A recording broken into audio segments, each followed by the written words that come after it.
dia lagi kalau kita mengkaji dalam tersebut. Wassalatu wassalamu ala asrafil anbiya'i wal mursalin sayyidina Muhammad bin Abdullah wa ba'd. Assalamualaikum warahmatullahi taala wabarakatuh. Oleh mga katautan mo ng waktu perkara katabi ng puasa din ako belum masuk sebentuk bakti kan kita kurang dapat menjadi satu pengajian sama tapi kan tadi kita itu bagi dokter selanjutnya kita dokter mau katawa doa tahu mau dibilang perlu kan yang kurang dapat kata pembangunan ya winarawin kita tuan sekali Muhammad tahun itu kita kerja dan masih bicara mati satu. Oleh sebuah pertaimu pada tempat dan padi yang tumaskuran dalam menuju masjid. Waalaikumsalam. Alhamdulillah Rabbil Alamin wa bihi nasta'in fi umuri dunya waddin. Salatu wassalamu ala asyrafil anbiya'i wal mursalin sayyidina Muhammad wa ala alihi wa sahbihi. Assalamualaikum warahmatullahi wabarakatuh. Jadi yang isap kita niyo ha zaman na to ini ang pas maghrib data waktu ini alhamdulillah yaring guru kadasan amoy in email ka tutum sa waktu ini sa Allah subhanahu wa ta'ala ito palpo kato niyo awayron na roing degtan ahil taham tafadhal siyaratu.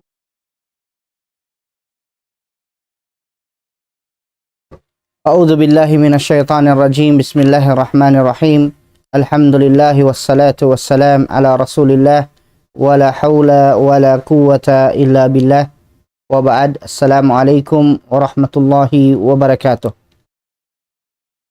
Mga kakasi langgong karabat hatiranan sin aikom iwan amuin mga dimurungdong timatainghog kamu da hindi ha Longta TV Sambuanga, Islam Sambuanga, muna ni Daul Islam.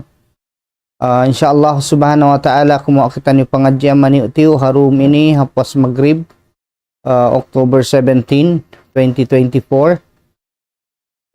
In kawan na to pengajian haayat sin Allah subhanahu wa ta'ala madaran ini pagsabuton sin mga kapuan sin kita niyo in ayat ini kalta imian sila bang ini isyusyin nakapamaubog kanya matan tanto di siya long niya ukon minsan pa nag-alop iwan si katuna.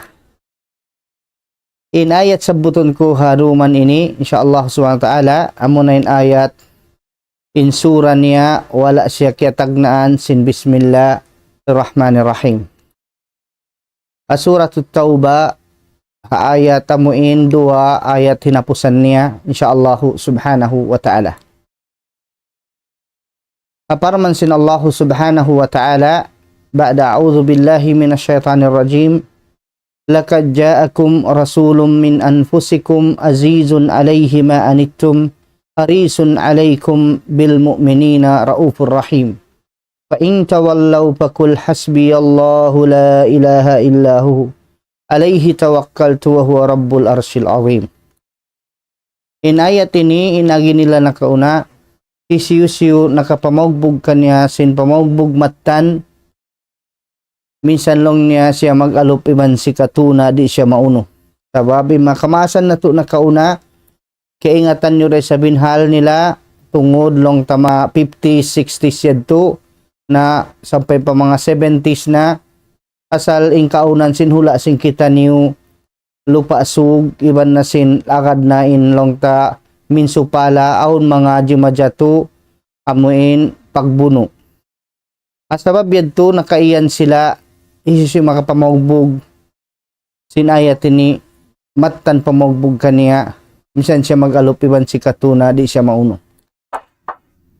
Muna mga kakasi langgong karabat maanahan na to pabahasa sinog amin magkulang maglawi in na sin ayat sin Allah subhanahu wa ta'ala ijul bahasa na to pabahasa sinog.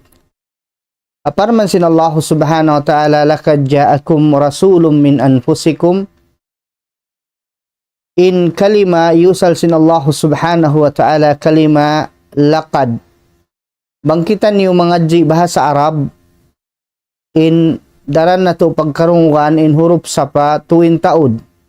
Waw, ba, ta. Amo na yung pag-usalon, wallahi, billahi, tallahi. Adapun dahin di ayat ini, in lam ini pagtagon siya lamul kasam, lam sapa.